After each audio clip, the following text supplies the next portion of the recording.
G'day, welcome back to the channel. So it's in the morning, got my coffee, gone out to the ute and said, right, what else do I need to do to get this body back on the chassis? And the first thing is first, I've got to install the fuel tank. So I'm going to do that.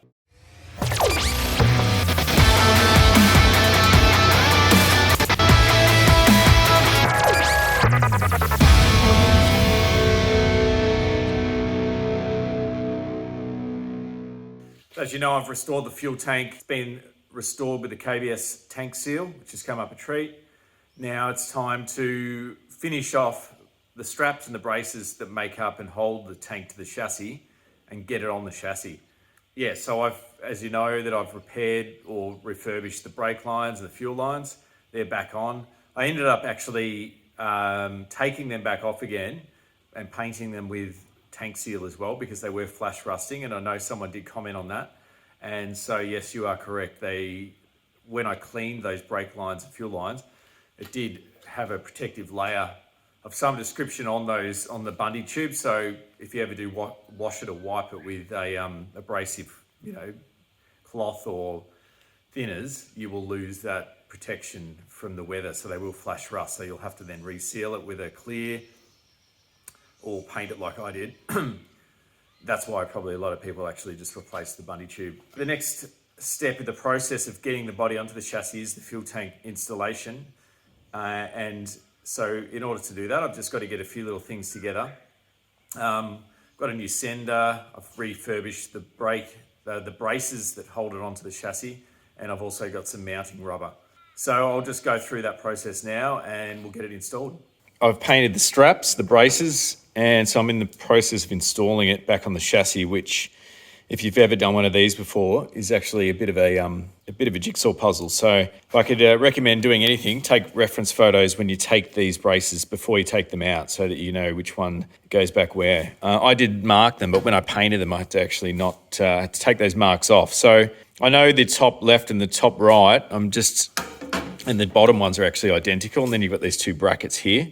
So it's just a matter of figuring out how they go, and I'm pretty sure those go there underneath here, so they add some support, and then this will get bolted onto the back of the chassis, and then vice versa. There's no brackets up the top, but it's got a little brace that's permanently welded onto the chassis there, and that will rest up against it. So another thing too, when you take it all off, there's obviously some bitumen foil pad running down these sections here. So there was just some little strips of it cut. It wasn't the full length, just so it doesn't rub metal on metal on there, on the corners, and maybe even one in the middle.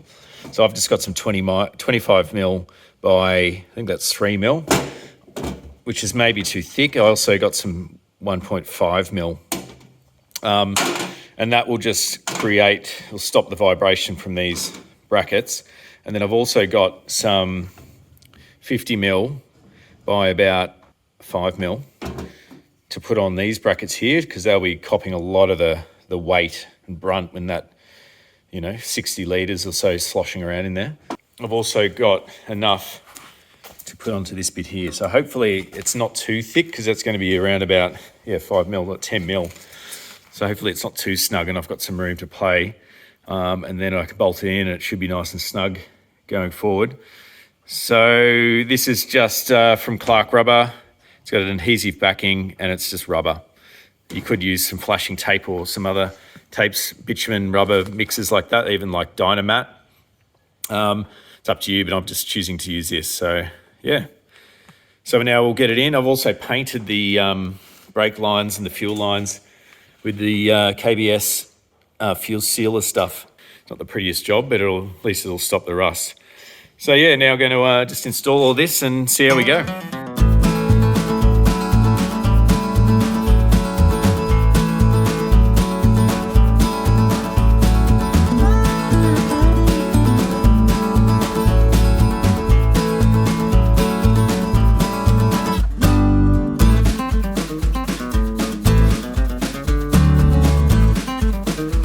All right, so I've got the fuel tank in, got the straps on. It's really fiddly to get these brackets on the top and the bottom on at the same time, but I've done that. 2 little bolts there, and then the main ones here. Okay, so I was having some issues with the mounting system in the rear of these fuel tanks. And I finally figured out, thanks to the HZ reference at the back. So I went and took a photo underneath the HZ and figured it out. So essentially this L bracket here is held onto the top section by that large washer and a nut. And then that pushes up against this welded bracket on the chassis. And then that top bracket bolts and squeezes up to there. I've just put these two sections of rubber to counter for the sections of rubber that I've pushed up on that rail system there. It'll take a bit of the vibration away, a bit of the noise. And this and that bottom bracket is then got a washer there and a nut there and pushes up against that bottom section, which doesn't look the greatest method, but it does allow to adjust this section up and down, and I suppose allow you to get the fuel tank out when the body's on the chassis, because otherwise it would be a nightmare. That thing's not going anywhere now, so I'm just going to repeat the process on the other side, and then that is the fuel tank mounted. So in the process of reinstalling these fuel lines, you'll come across these clips and they break, so you can get replacements from Resto Country. It's bought a pack of 4.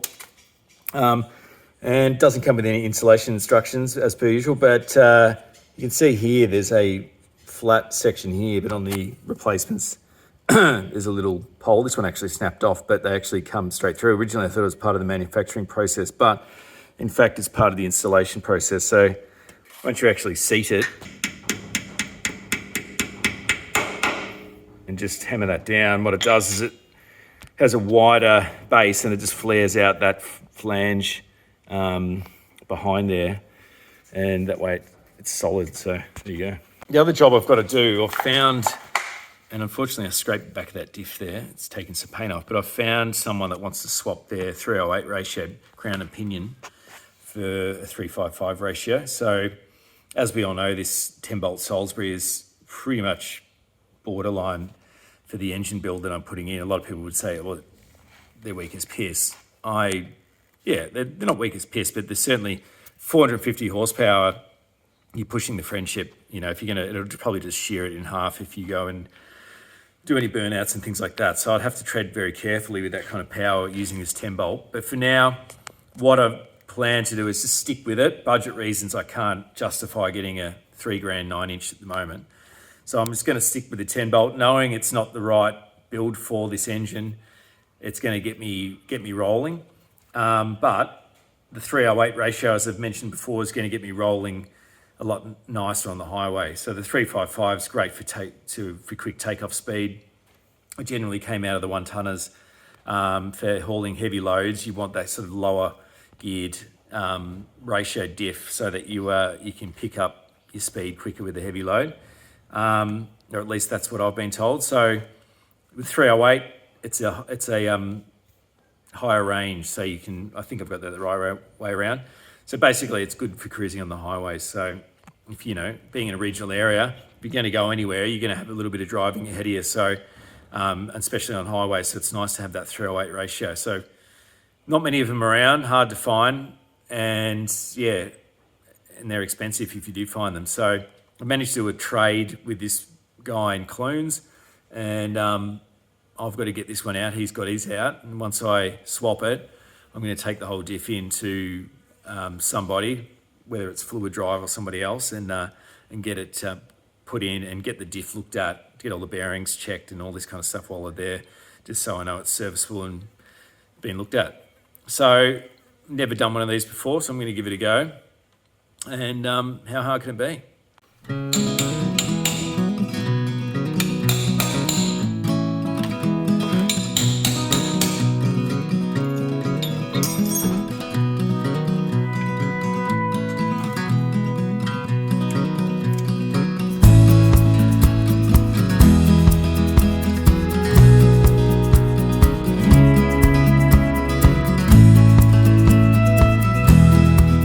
Well, true to form, nothing goes smoothly, and as I've cracked open the casing, I've had a look at the ratio, and it's actually a 3.36 ratio, not a 355. So that's just foiled my swap plan for the 308, and the bloke's probably not going to be very happy, but unfortunately, that's the way it's come out. So Looks in pretty good nick compared to the one I was going to swap anyway.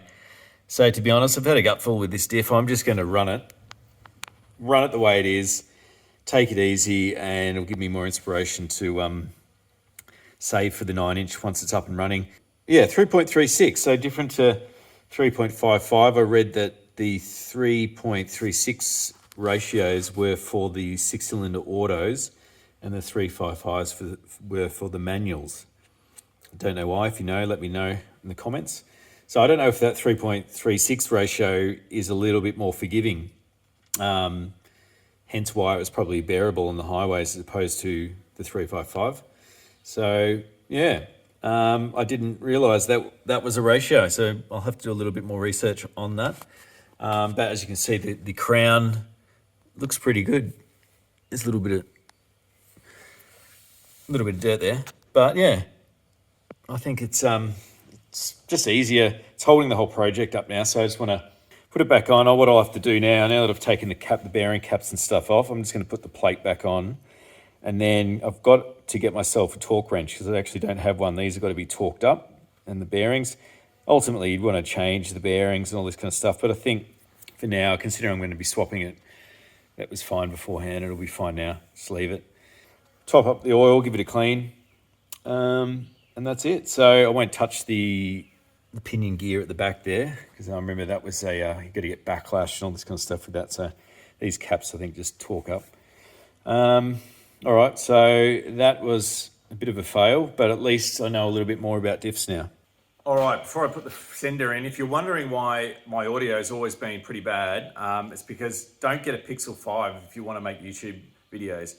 I have tried everything from under the sun to try and get a lapel mic hooked up to the Google Pixel 5. Cannot do it.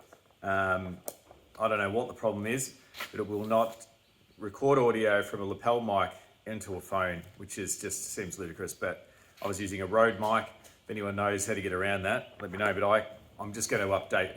I'm going to buy a new phone because of that reason. Anyway, I got a new purchase, and I've been wanting to sort of, whenever you're going through something and you're stuck and you're going through the internet, it's so much easier to just have a resource like this. So Gregory's, if you're an old bastard like me, you'd know that the Melways were made by Gregory's, and they also did these service manuals.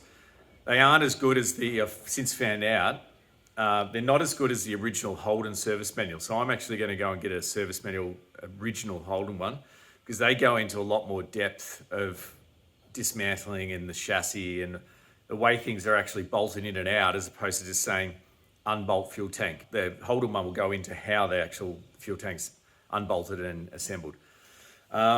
So this is good for general stuff, but as you can see, the pictures are pretty rough and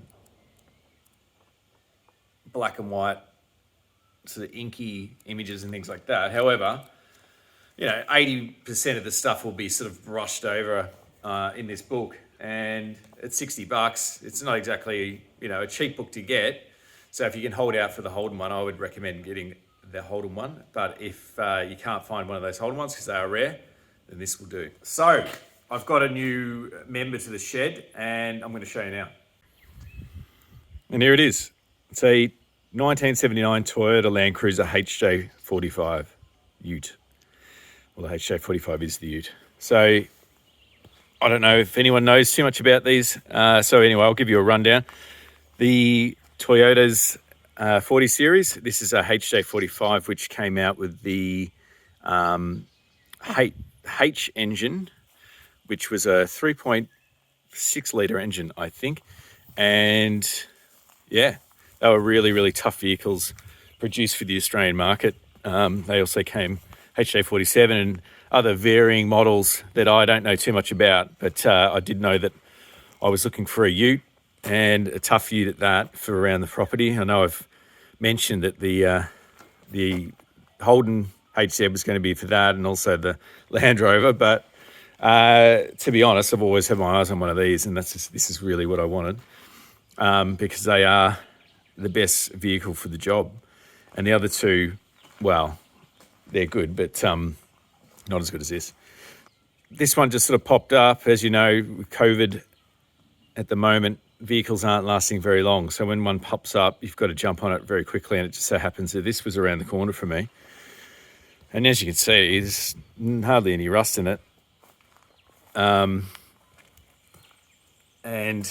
it's in pretty good nick for a farm truck anyway.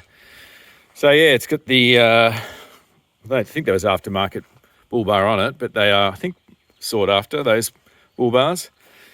It's got a little bit of rust at the front, and this door's been replaced, but it's no biggie. Got a nice patina on the tray. I've had to change a tyre. I had a tyre left over when I bought those tyres for the Land Rover, so that they were actually Land Cruiser tyres. Yeah, I gave it a wash, and it does have a few surprises, this ute. So if you know about these utes, you'll be pleasantly surprised with these additions. So, so yeah, it's got a 2H engine in it. So someone's done a conversion from the H engine, and these will accept a 2H, which is the pinnacle or legendary engine that was made these vehicles famous. Diesel, 4 litre, and they just are indestructible and go forever. So this was converted from an old mining 75 series, I think they pulled it out of, and it still needs to have the radiator mount put in with the fan, make that fit. There's a couple of seized extractor bolts that I need to pull out, which is an absolute bastard, but I can, with a few techniques, try and get them happening. You can see there, someone's tried to drill it out, but it's they've missed and come off center, so I'm gonna have to try some welding technique with a brass tube and weld a nut on there and try and get it out that way. Other than that, it actually does start and run. Drove it off the truck. And the other secret to it is it's got, well, there's a couple more, but it's got a 5-speed from the 75 series as well, which is really handy with these because they don't scream when they're on the highway. So if I ever do get it on the road, then yeah, it'll be a nice cruiser. It's still got some box of parts and things like that, but you can see the interior and inside is pretty good. Roof lining's gone, but that's fine. And it's also got 2 diffs out of the 75 series, which means that it's got disc brakes on the front end. An absolute cracking vehicle, and one that I am going to enjoy driving around this place and enjoy actually fixing up to get running. Eventually, we'll get this on the road. So I'll do a whole video on this in another time, and the changes that I'm making to it to get it on the road and get it fixed. But for now, that's the new purchase. As you would remember, when I restored the fuel tank, the fuel sender was pretty much cactus. I didn't really want to save it, so I bought a new one from Rare Spares. If you didn't know, they do sell them, and they're brand new units. Whether they're replicated or still manufactured from the same place as original, I'm not too sure. But yeah, it comes with a new washer and a new rubber seal as well. So that's the unit there. Your little gearing or something inside there. So pretty primitive little sender. I don't know too much about senders, but I imagine they're more advanced than this now. So yeah, just a filter, weight, a little gear mechanism there. It obviously tells that little wire there how much fuel's in the tank with some kind of electrical signal. So it's just nice to have a new unit, I reckon, with that.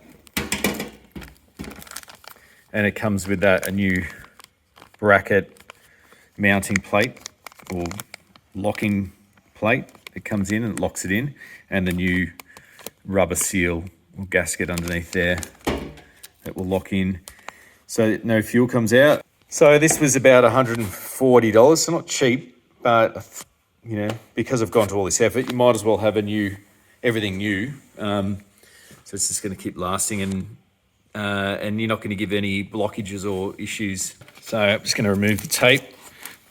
When I was cleaning here, I did put a few little dints and dings and things like that around the edge. So I just wanted to clean it up. So I got some of that metal epoxy. I might just give that a quick little sand and feather it out a bit.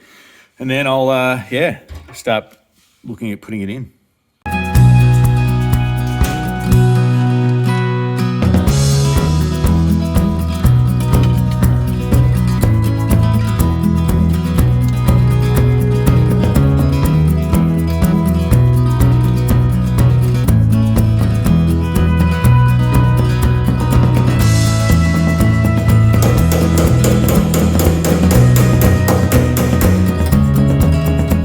Okay, so that's installed, the sender's installed. The locking mechanism, basically these three lips here, you can see the spaces on the locking mechanism.